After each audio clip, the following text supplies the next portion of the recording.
Ez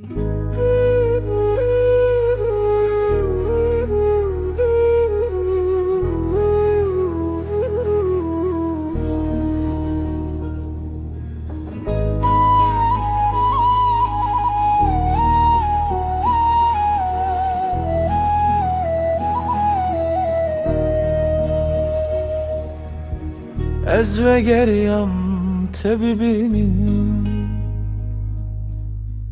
ji bo halê te bipirsim. Şevên dirêj min birin bi xeyala te dijîm. Ev dilê min bê te westiya di hezkirinê de şewitiya. Her kuçum ji te dûrtir bîranîn min vegeran. Min got ez ê tejbîr bikim lê nekarîm dil bixapînim.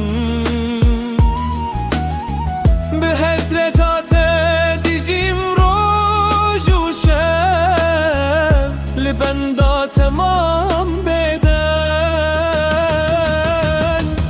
Ez vegeriyam te bibînim dîsa nav çavên te bimînim.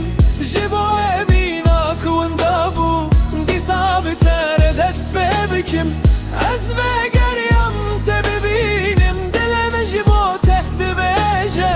Herçi bû em ji bîr bikin ev evîn dîsa bijîje.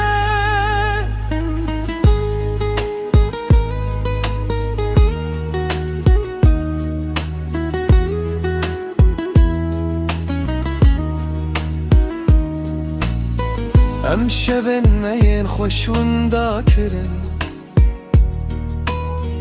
di na cefa û dûrbûnê deman.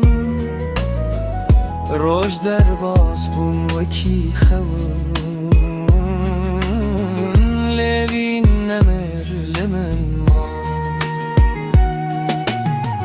Min got ez ê tejbîr bikim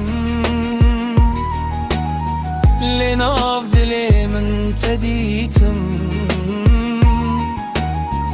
Di her stran û her gotinê de dengê te bîstim.